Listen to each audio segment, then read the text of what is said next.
Hello mga ka-DIYers. Ito na naman po tayo. Ito na po yung update dun sa ginawa kong DIY inverter pure sine wave 50 Hz. Bali naka-ready na po ito para madali lang po yung video. Ito na po yung transformer. Nilagyan ko na po ng breaker. Yung AC output para safe. Ayan. Dito po siya. Nilagyan ko na rin ng ganyan. So, ayan. Ito na po siya. Ayan. Ito naman po yung casing. Bali yung UPS na yun ito na lang ginawa kong casing kasi hindi pa, matagal pa dumating yung order ko. Yun sana ang gagawin ko. Ayan guys. Inipit ko muna ito. Nilagyan ko ng bakal. Ayan guys. Ayan. Tapos ito na rin po yung blower. Bali in-upgrade ko yung blower. Nilakihan ko. Kasi yung dati niya maliit. Ito yung original niya. Ayan.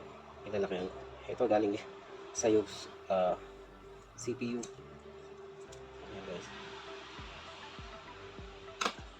Bali ito ay ilalagay ko dito. Ganyan. Itatabi ko na lang dyan. Bali nilagyan ko na lang tutas dito.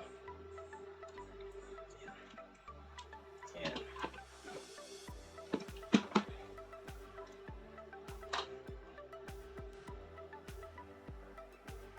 Bali yun guys. Ito. Naka-ready na rin. Lahat. Nilagyan ko na rin pala dito yung switch. Ayan.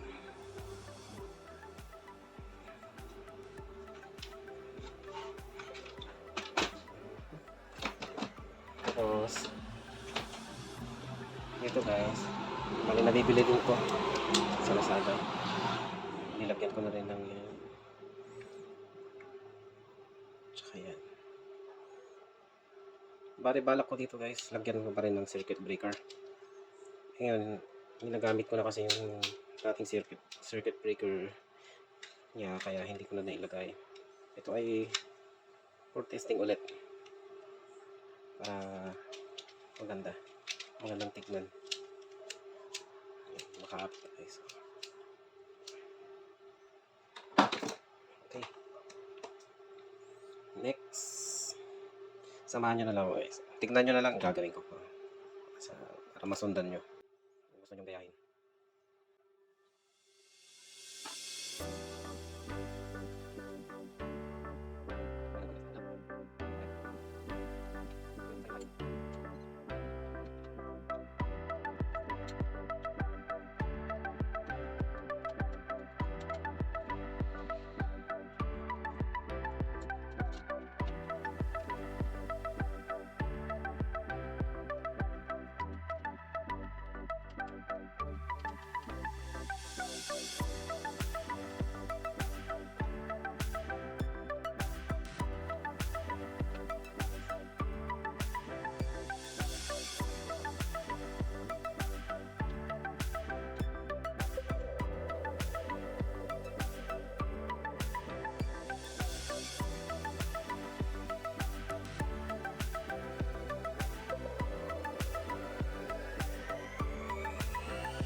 So ayan guys, nakabit ko na yung positive, negative.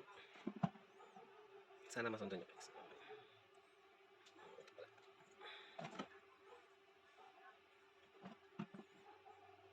Yun yung breaker guys, para safe. Switch. Dalawang clamp.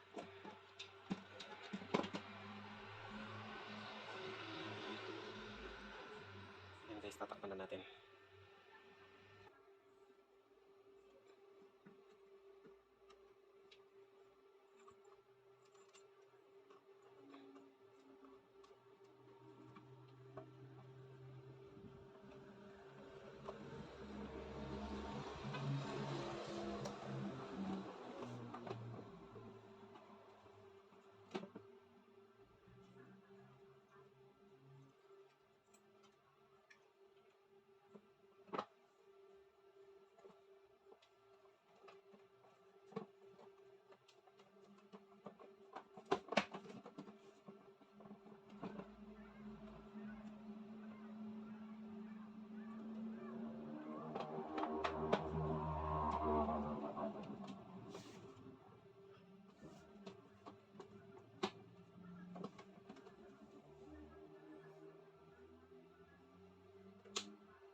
Ito pala yung battery guys.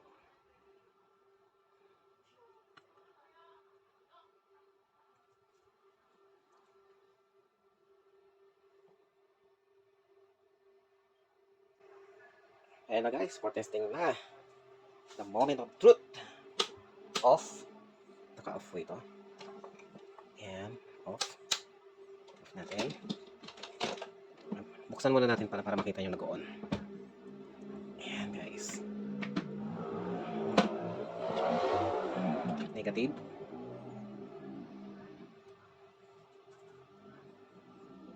Positive.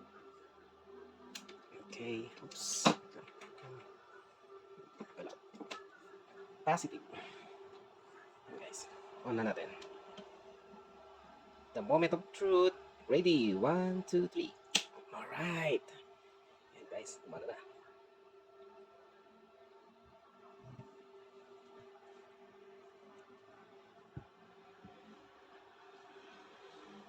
Ito palang pan niya guys. Hindi pa umandar yan.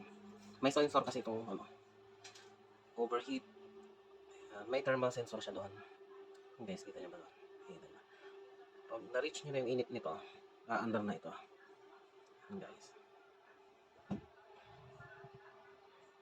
Cover na natin para testing. Okay. Cover up natin. Ibalik na natin sa cover. Tanggalin muna natin.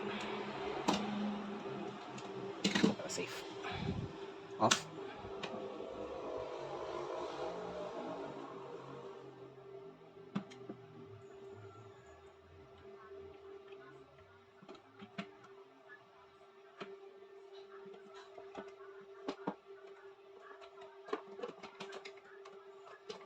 Yan guys. Ganda. Okay, testing ulit.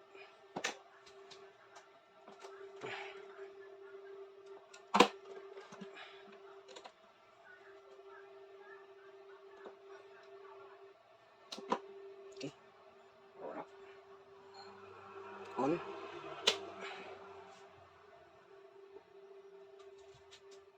Pause. Testing.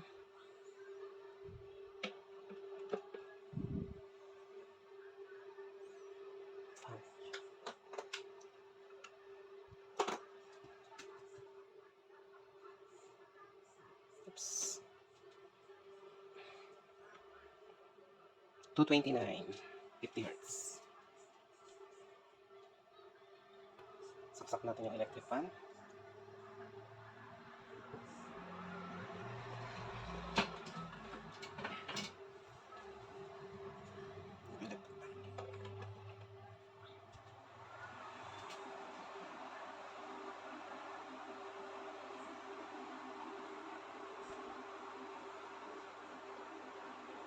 .51 watts. And then yung ilaw natin.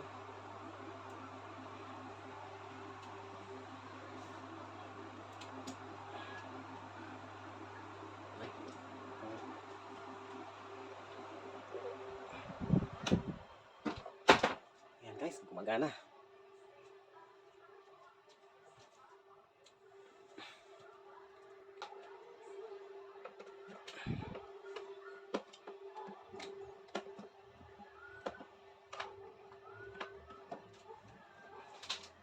Electric pan.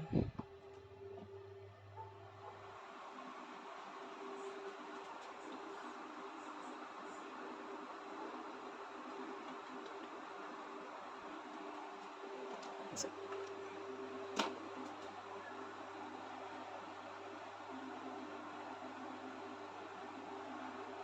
51 watts. Laptop charger.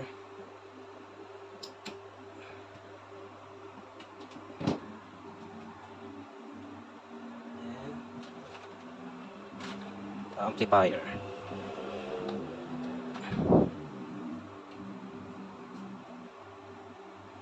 $77.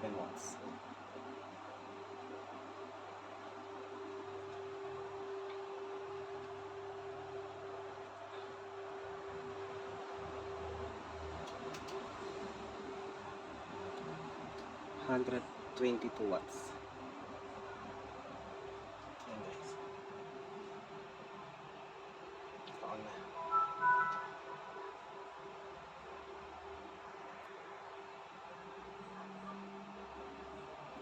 Ayan guys, naka-on. Loading. 113 watts. Maganda yun.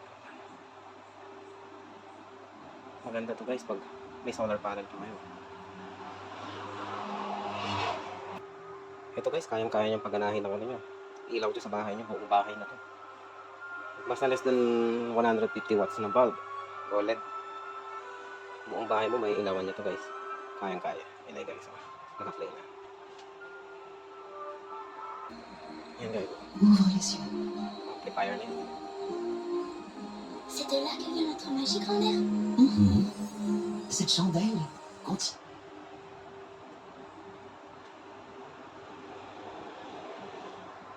Yan guys. Ganda.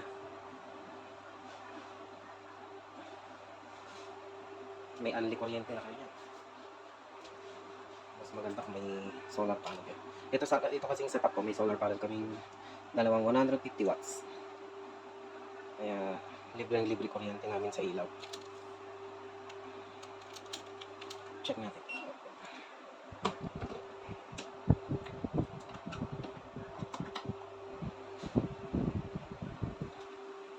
$26.1.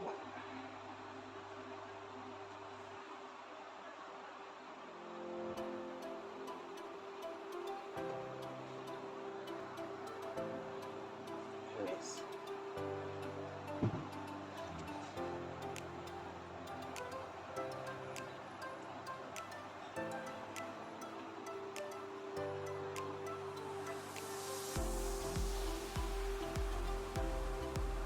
Mas okay itong bumuo na lang kayo kaysa bumili kayo ng mga generic inverter sa Lazada sa mga online shop.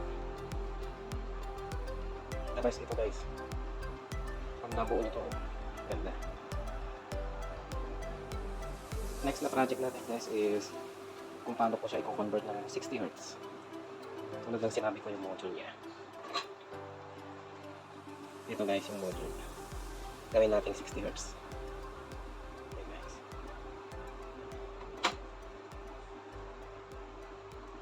Recommended ko to guys. Yan lang guys.